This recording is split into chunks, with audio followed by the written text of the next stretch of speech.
आतापर्यंत आपण English grammar आणि इंग्लिश लँग्वेजच्या दृष्टीनं ज्या बेसिक कन्सेप्ट आहेत, जो बेस आहे, बेसिक मटेरियल आहे, त्या गोष्टी आपण आतापर्यंत पाहिलेल्या आहेत.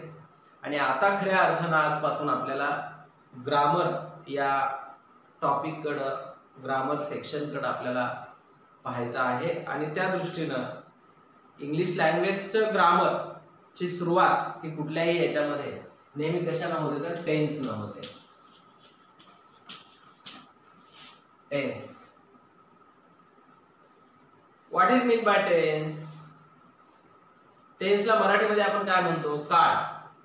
मग काळ म्हणजे काय? आपण आपल्या दैनंदिन जीवनामध्ये काल, आज, उद्या असं म्हणतो आपण. यस्टरडे, टुडे, टुमारो अशा पद्धतीने आपण बोलत असतो, म्हणत असतो. मग हे काळ म्हणजे काय? टेन्स म्हणजे काय? टेन्सची व्याख्या काय? सांगता येईल कोणाला काही? Think about. काय करतो आपण? हे टेन्स म्हणजे काय? काळ कशाला म्हणायचं? What is mean by tense? लक्षात ठेवा, tense is a device which shows the time of an action. काय म्हटलं मी? Tense is a device which shows the time of an action. मी काय म्हटले बघा? Tense is a device which shows the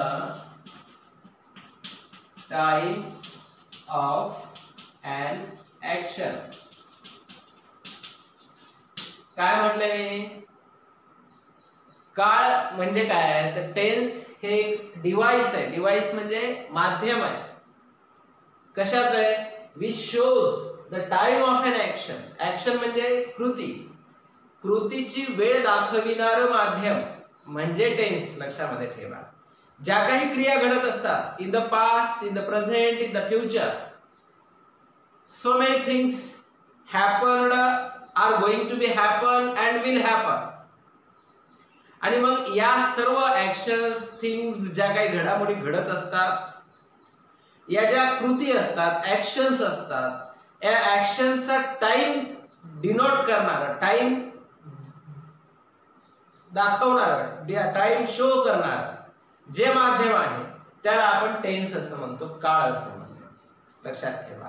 म्हणजे कृतीची वेळ दाखविणारं माध्यम, कुठलीही कृती, त्याला आपण टेन्स असं म्हणतो. मग आता आपण आपल्या लाईफ मध्ये जर आपण पाहिलं तर आपण हिस्ट्रीची स्टडी करतो. हिस्ट्री म्हणजे काय? What is mean bye history? The incident happened in the past. घटना ज्या भूतकाळामध्ये घडलेल्या असतात. म्हणजे पास्ट आलं, आता काही घडामोडी घडत आहेत. Now presently I am teaching you. Now you are learning English language, English grammar. I am teaching you the tense topic in English grammar. या काही घडामोडी घडत आहेत आता. आणि before entering into the hall, I have done my breakfast. You have also done your breakfast. You have also drank milk in the morning. म्हणजे today some actions have been completed by us ourselves, and in future also we will do something. म्हणजे अशा प्रकारच्या ज्या काही घटना घडत असतात, ज्या क्रिया होत असतात, अशा क्रिया ज्या भूतकाळात आहेत, वर्तमानात आहेत आणि इन फ्युचर मध्ये आहेत, अशा दाखवणारं जे माध्यम असतं त्याला आपण टेन्स म्हणतो. आणि या कृतीनुसार, या घटनाक्रमानुसार, या ऍक्शन्स नुसार या टेन्सचे 3 प्रकार पडतात. There are 3 types of tenses in English language. That is 1 present tense. Present tense, it means वर्तमान काळ, प्रेझेंट. Number 2 past tense. याला म्हणतो आपण भूतकाळ. आणि नंबर 3 फ्युचर टेन्स, याला म्हणतो आपण भविष्यकाळ. प्रेझेंट टेन्स, पास्ट टेन्स आणि फ्युचर टेन्स. आता आपण काय बेसिक ज्या काही कन्सेप्ट आहेत ते शिकत असताना या तीनही टेन्सचा पुन्हा पुन्हा मी उल्लेख अनेक वेळेला केलेला आहे. आता इथं जेव्हा प्रेझेंट टेन्स म्हणतो तेव्हा तुमच्या डोक्यामध्ये प्रकाश पडला पाहिजे आपण प्रेझेंट टेन्स कशाला म्हणतो. आता एक गोष्ट लक्षामध्ये ठेवा, कृतीची वेळ दाखवणारं माध्यम म्हणजे टेन्स, म्हणजे क्रियेची वेळ दाखविणारं माध्यम म्हणजे टेन्स म्हणजे काळ. मग क्रिया दाखविणाऱ्या, कृती दाखवणाऱ्या शब्दांना आपण काय म्हणतो? Yes, tell me anybody. Yes, काय म्हणतो? वर्ब म्हणतो. म्हणजे क्रिया दर्शविणाऱ्या शब्दांना आपण वर्ब असं म्हणतो. वर्ब हा टॉपिक ऑलरेडी आपण शिकलेला आहे. मग आता मला सांगा, वर्ब हा टॉपिक शिकलेला आहे, क्रियापद म्हणजे क्रिया दर्शविणारा शब्द आणि त्या ज्या क्रिया घडत असतात त्या क्रियेची वेळ सांगणारं माध्यम म्हणजे टेन्स होय, लक्षात ठेवा. आणि मग आता मी जेव्हा इथं प्रेझेंट टेन्स म्हणतो तेव्हा क्रियापद म्हणजे वर्ब, त्या वर्बचे फॉर्म्स तुमच्या डोळ्यासमोर आले पाहिजेत, लागलीच क्लिक झाले पाहिजेत या ठिकाणी तुमच्या ब्रेन मध्ये. काय प्रेझेंट टेन्स म्हटलं की वर्बचं कोणतं फॉर्म, कोणतं सांगा? First form V1, right. आता पास्ट टेन्स म्हटलं की कोणता फॉर्म वर्बचा सांगा? V2, right. प्रेझेंट टेन्स म्हणजे V1, पास्ट टेन्स म्हणजे V2.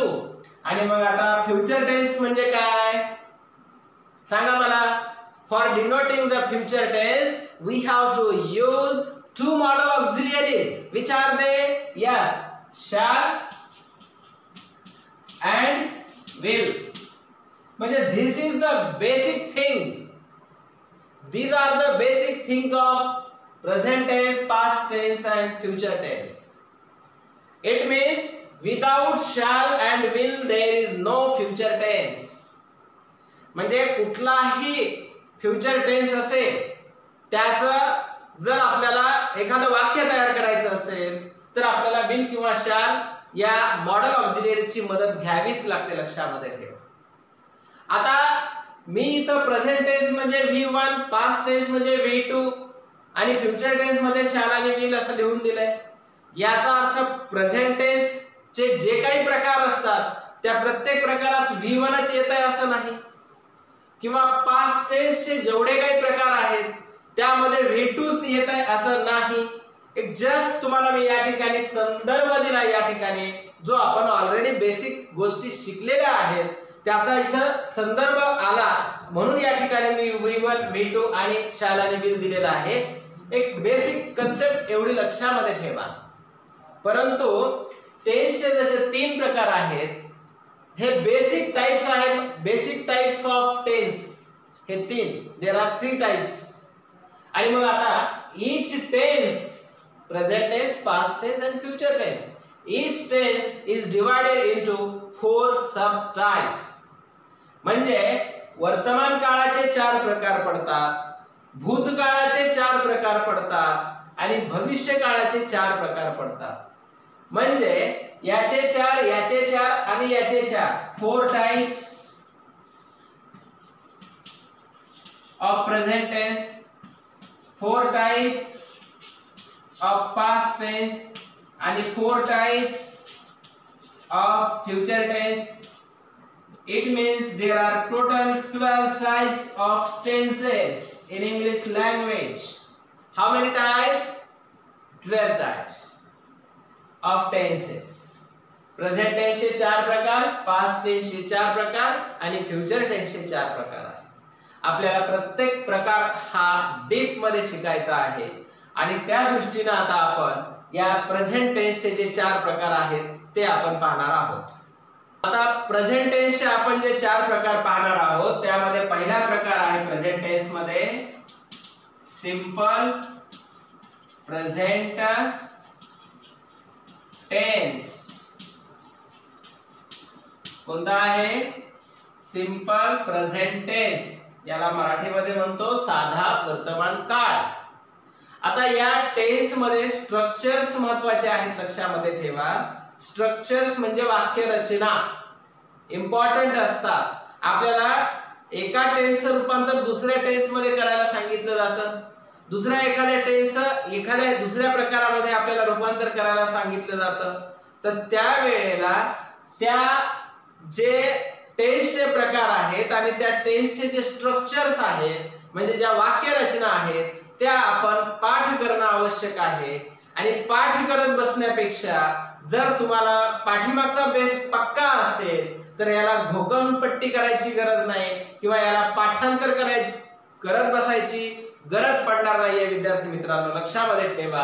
आणि म्हणून बेसिक काही गोष्टी मी तुम्हाला ऑलरेडी शिकवलेल्या आहेत, त्या आपल्या डोक्यामध्ये फिट पाहिजेत. आता या ठिकाणी आपण पाहत आहोत सिंपल प्रेझेंट टेन्स. आता या सिंपल प्रेझेंट टेन्सचं जे स्ट्रक्चर आहे ना, हे S plus V1 plus O/C. आता जे काही आपण स्ट्रक्चर्स पाहणार आहोत सध्या हे टेन्स शिकत असताना, ते सर्व ऍक्टिव्ह व्हॉइस मधले स्ट्रक्चर्स आपण पाहणार आहोत. पुढे ऍक्टिव्ह व्हॉइस पॅसिव्ह व्हॉइस शिकल्यानंतर मग पुन्हा या प्रत्येक टेन्स मध्ये पॅसिव्ह व्हॉइसचं स्ट्रक्चर काय होतंय हे मी तुम्हाला नंतर शिकवणार आहे. पहिल्यांदा आपण जे शिकणार आहोत ते ऍक्टिव्ह व्हॉइस मधले सर्व स्ट्रक्चर आहेत. म्हणजे प्रत्येक वाक्याच्या सुरुवातीला सब्जेक्ट येणार आहे असं गृहीत धरायचं आणि ऑब्जेक्ट शेवटी येणार आहे. आणि त्या पद्धतीने मी तुम्हाला स्ट्रक्चर्स लिहून देणार आहे. आता हे सिंपल प्रेझेंट टेन्सचं वाक्य आहे. सिंपल प्रेझेंट टेन्स मध्ये स्ट्रक्चर काय आहे? S plus V1 plus O/C. म्हणजे अशा प्रकारचं हे स्ट्रक्चर आहे. म्हणजे या ठिकाणी एक्झाम्पल आपण असं पाहूया, वी लर्न इंग्लिश. हे वाक्य वी लर्न इंग्लिश. या ठिकाणी सांगा आता वाक्याचा अर्थ काय व्हायलाय? आम्ही इंग्रजी शिकतो असा वाक्याचा अर्थ आहे. काय? आम्ही इंग्रजी शिकतो. या ठिकाणी कशाची क्रिया व्हायली? शिकण्याची क्रिया व्हायली. लर्न हे वर्ब आहे. आता हे वर्ब म्हणजे मी जे सांगतो वाक्याचा पोस्टमॉर्टम ते आता इथं करता आलं पाहिजे आपल्याला. या ठिकाणी लर्न हे वर्ब आहे. आम्ही इंग्रजी शिकतो. आता कोण इंग्रजी शिकतं? मी तुम्हाला शिकवलंय. म्हणजे वाक्यातला सब्जेक्ट ओळखायचा तर कशाने ओळखावा लागतो? कुठल्या शब्दाने प्रश्न विचारावा लागतो क्रियापदाला? सब्जेक्ट ओळखण्यासाठी लिहून दिलंय मी तुम्हाला, ऑलरेडी शिकवलंय. सांगा हु ने, WHO. हु म्हणजे कोण? कोण इंग्रजी शिकत आहे? हु लर्न इंग्लिश. उत्तर काय मिळेल? वी. म्हणजे या ठिकाणी हा सब्जेक्ट झाला. मग आता इंग्लिशला काय म्हणायचं? आपल्याकडे ऑब्जेक्ट का कॉम्प्लिमेंट हे म्हणायचंय. मग सांगा आता इंग्लिशला काय म्हणायचं? How to find out an object in the sentence. शिकवलंय मी तुम्हाला. वाक्यातलं कर्म कसं ओळखायचं? क्रियापदाला कशाला प्रश्न विचारायचा आहे? यस, व्हॉट आणि whom ने. मग व्हॉट डू वी लर्न? आम्ही काय शिकत आहोत? व्हॉटचं उत्तर काय मिळतंय? इंग्लिश. म्हणजेच हे ऑब्जेक्ट आहे, लक्षात ठेवा. आता मी प्रश्न तयार करताना काय म्हटलं? What do we learn English. Sorry, what do we learn. आपण असा प्रश्न तयार केला. या ठिकाणी मी डू वापरलं, हेल्पिंग वर्ब वापरलं. का वापरलं? या ठिकाणी मी क्वेश्चन तयार करतोय आणि for preparation of questions, for making questions, म्हणजे प्रश्न तयार करण्यासाठी, क्वेश्चन्स तयार करण्यासाठी, प्रश्नार्थक वाक्य तयार करण्यासाठी आपण कुठल्या हेल्पिंग वर्बचा वापर करतो? Use of helping verbs. आणा चार डोळ्यासमोर. टू डूच्या सहाय्यकारी क्रियापदांचा वापर करतो. आणि म्हणून त्या ठिकाणी मी काय म्हटलं? What do we learn. आम्ही काय शिकत आहोत? डू मध्ये घेतलं हेल्पिंग वर्ब म्हणून आणि या ठिकाणी व्हॉटचं उत्तर मिळतं इंग्लिश. हे ऑब्जेक्ट आहे. आता या वाक्याची रचना पहा. सब्जेक्ट. आता लर्न कितवा रूप आहे? It is the first form. या ठिकाणी म्हणजे subject plus V1 plus O किंवा कधी C, दोन्ही पैकी काही पण येऊ शकतं, दोन्ही येऊ शकतं. अशा पद्धतीने हे सिंपल प्रेझेंट टेन्स आहे, लक्षात ठेवा.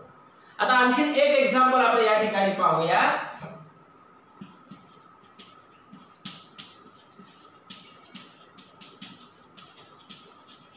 The students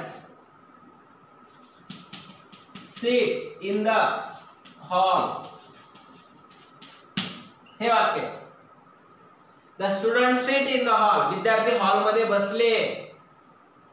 या ठिकाणी बसतात असं वाक्याचा अर्थ आहे. विद्यार्थी हॉलमध्ये बसतात. मग या ठिकाणी लक्षात घ्या वर्ब कोणता आहे, क्रिया दाखविणारा शब्द कोणता आहे, कशाची क्रिया व्हायली, बसण्याची, seat. This is the verb first form. कोण बसतंय, विद्यार्थी. हूचं उत्तर मिळतं सब्जेक्ट. आता प्रश्न विचारा वाट आणि हुमने. काय विद्यार्थी बसतात, उत्तर मिळतं नाही मिळत. कोणाला विद्यार्थी बसतात, उत्तर मिळतं नाही मिळत. वाट आणि हुमचं उत्तर मिळतं का, नाही मिळत. मग इन द हॉलला काय म्हणायचं या ठिकाणी, तर कॉम्प्लिमेंट म्हणायचं. लक्षामध्ये ठेवा विद्यार्थी मित्र, काय म्हणायचं, कॉम्प्लिमेंट म्हणायचं. आता आणखी एक वाक्य या ठिकाणी देतो मी तुम्हाला. ही teaches us how to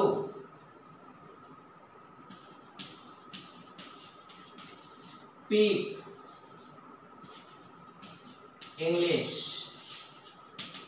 काय वाक्य बघा, he teaches us how to speak English. वाक्याचा अर्थ काय, तो आम्हाला शिकवतो इंग्लिश कशी बोलायची ते. आता हे वाक्य या ठिकाणी कशाची क्रिया व्हायली, शिकविण्याची क्रिया व्हायली. म्हणजे टीचेस हे झालं वर्ब झालं. आता या ठिकाणी सब्जेक्ट कोणता आहे, ही आहे. तो कोणाला शिकवतोय, असला शिकवतोय, म्हणजे आम्हाला शिकवतोय. हुमचं उत्तर मिळतं. हुमच्या उत्तराला आपण इनडायरेक्ट ऑब्जेक्ट म्हणतो. आणि तो आम्हाला काय शिकवतो, how to speak English, English कशी बोलायची ते शिकवतो. म्हणजे हे आहे डायरेक्ट ऑब्जेक्ट. आता हे वाक्य, या वाक्यामध्ये पहिल्यांदा सब्जेक्ट आहे V1, या ठिकाणी टीचर्स V1 आहे, IO आहे, DO आहे. म्हणजे इनडायरेक्ट ऑब्जेक्ट आहे आणि डायरेक्ट ऑब्जेक्ट आहे. आता आणखी एक गोष्ट, या वाक्याकडे थोडस मी तुम्हाला वेगळ्या पद्धतीकडे नेतो. आपण वाक्यांचे टाइप्स पाहिलेले आहेत. वाक्यांचे प्रकार, assertive sentence, exclamatory sentence, imperative sentence आणि इंट्रोगेटिव्ह सेंटेन्स. क्वेश्चन्स दोन प्रकार, WH क्वेश्चन आणि येस नो क्वेश्चन. पुन्हा वाक्यांचे तीन प्रकार पाहिले, क्लॉजेसच्या वापरावर आधारित, सिंपल सेंटेन्स, कंपाऊंड सेंटेन्स आणि कॉम्प्लेक्स सेंटेन्स. आणि पुन्हा वाक्यांचे दोन प्रकार पाहिले आपण, अफर्मेटिव्ह सेंटेन्स आणि निगेटिव्ह सेंटेन्स. या तीनही वाक्यामध्ये नकारार्थी शब्द आहे का, नाही. म्हणजेच हे तीनही वाक्य कसली आहेत, अफर्मेटिव्ह सेंटेन्स आहेत. आता मला सांगा, वी लर्न इंग्लिश हे कसलं वाक्य आहे, असर्टिव्ह सेंटेन्स आहे, इंपरेटिव्ह आहे, इंट्रोगेटिव्ह आहे की एक्सक्लामेटरी आहे, तर हे असर्टिव्ह सेंटेन्स आहे. हे सुद्धा असर्टिव्ह सेंटेन्स आहे, हे सुद्धा असर्टिव्ह सेंटेन्स आहे. म्हणजे विधानार्थी वाक्य, प्रश्नार्थक चिन्ह नाही म्हणजे प्रश्न नाही, उद्गारवाचक चिन्ह नाही म्हणजे उद्गारवाचक एक्सक्लामेटरी वाक्य नाही. आणि त्याचबरोबर वाक्याची सुरुवात क्रियापदाच्या मूळ रूपाने झाली का, नाही झाली. म्हणजेच हे वाक्य स्टेटमेंट आहेत, म्हणजेच असर्टिव्ह सेंटेन्स आहेत. म्हणजे हे वाक्य अफर्मेटिव्ह सेंटेन्सेस आहेत, हे वाक्य असर्टिव्ह सेंटेन्सेस आहेत. आता जे तीन प्रकार पाहिले दुसरे आपण क्लॉजेसच्या वापरावर आधारित, ते तीन प्रकार या ठिकाणी पाहूया. सिंपल सेंटेन्स, कंपाऊंड सेंटेन्स आणि कॉम्प्लेक्स सेंटेन्स. चला सांगा, सिंपल कोणतं, कंपाऊंड कोणतं, कॉम्प्लेक्स कोणतं. या ठिकाणी एकच क्लॉज आहे, एकच वर्ब आहे, सिंपल सेंटेन्स. या ठिकाणी एकच वर्ब आहे, एकच क्लॉज आहे, सिंपल सेंटेन्स. या ठिकाणी किती वर्ब आहेत, किती क्लॉज आहेत, बघा इकडे थोडस. हे teaches us how to speak English, इंग्रजी कशी बोलायची ते आम्हाला शिकवतात. म्हणजे या ठिकाणी दोन क्लॉजेस आहेत. या ठिकाणी एक वर्ब टीचर्स आहे आणि या ठिकाणी टू स्पीक, या ठिकाणी स्पीक हे वर्ब आलेला आहे. इन्फिनिटिव्ह पण म्हणतो याला आपण, टू स्पीकला. या ठिकाणी हाऊ हे सबऑर्डिनेटिंग कंजंक्शन आलेलं आहे, सबऑर्डिनेटिंग कंजंक्शन म्हणतो. आणि मग सबऑर्डिनेटिंग कंजंक्शन ज्या वाक्यामध्ये येतं त्याला आपण कॉम्प्लेक्स सेंटेन्स म्हणतो.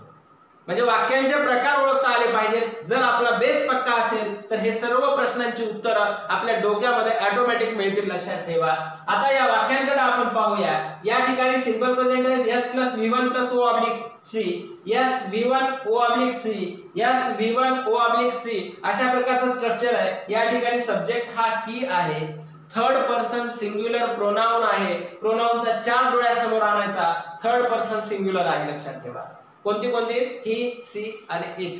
आणि जी काही आपली पर्सनल नाउन असतात ना ते सर्व थर्ड पर्सन सिंग्युलर. म्हणजे पर्सनल नाउन एखादा या ठिकाणी जर आला, फॉर एक्झाम्पल या ठिकाणी राजेश हा शब्द आला, it is also the third person singular noun, लक्षात ठेवा.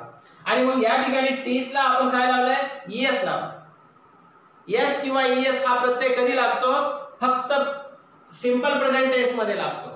आणि सिंपल प्रेझेंट टेन्स मध्ये कधी लागतो, जर कर्ता हा थर्ड पर्सन सिंग्युलर असेल तर. म्हणजे कर्ता हा तृतीय पुरुषी एकवचनी असेल तर सिंपल प्रेझेंट टेन्स मध्ये वर्बला एस किंवा ईएस प्रत्यय लागतो, एवढं लक्षामध्ये ठेवा. म्हणजेच एखाद्या वाक्यात एखाद्या क्रियापदाला एस किंवा ईएस प्रत्यय लागलेला असेल तर डोळे झाकून सांगायचं तो कोणता टेन्स आहे, सिंपल प्रेझेंट टेन्स. एखाद्या वाक्यात डायरेक्ट फक्त फर्स्ट फॉर्म द वर्ब आलेला असेल तर ते डोळे झाकून सांगायचं कोणता टेन्स आहे, सिंपल प्रेझेंट टेन्स आहे. अशा पद्धतीने हा सिंपल प्रेझेंट टेन्स आहे, लक्षामध्ये ठेवा.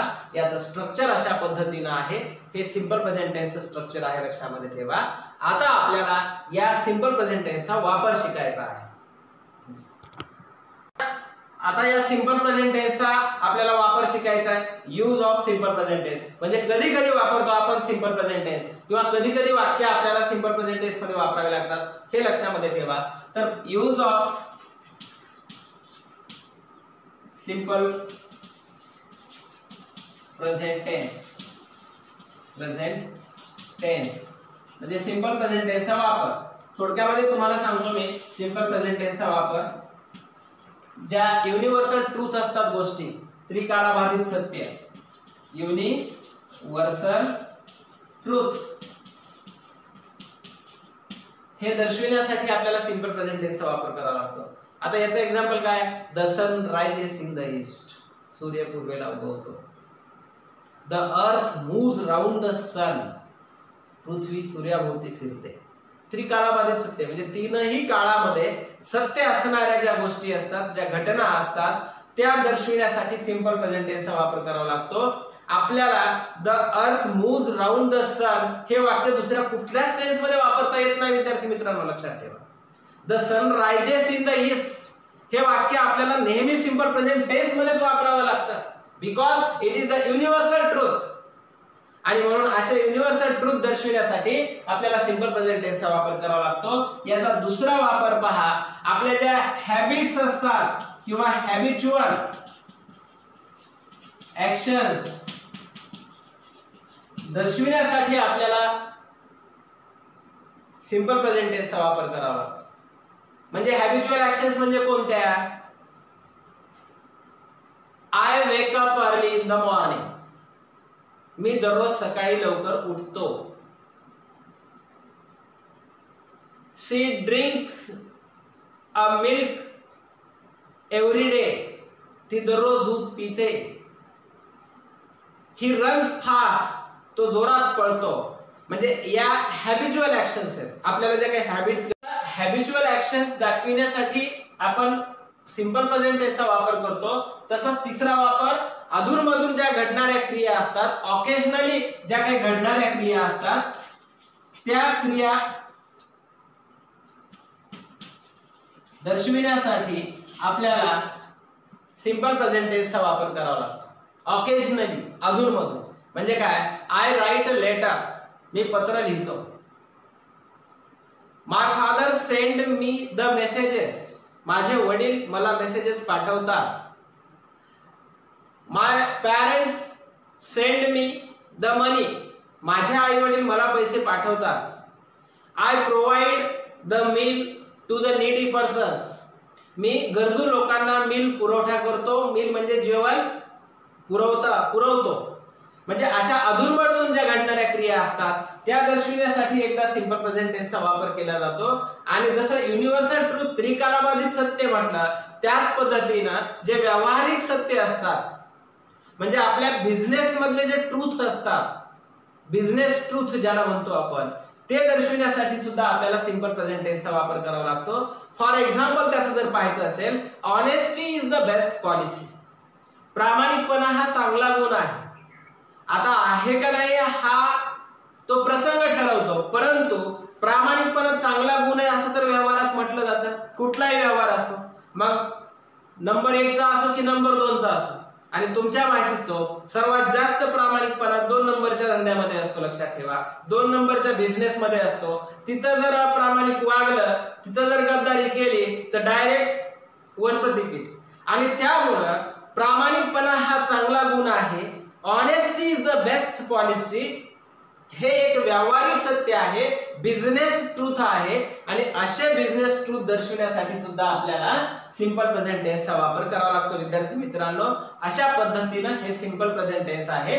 सिंपल प्रेझेंट टेन्सचं स्ट्रक्चर आणि use of simple present tense या 2 गोष्टी महत्त्वाच्या आहेत.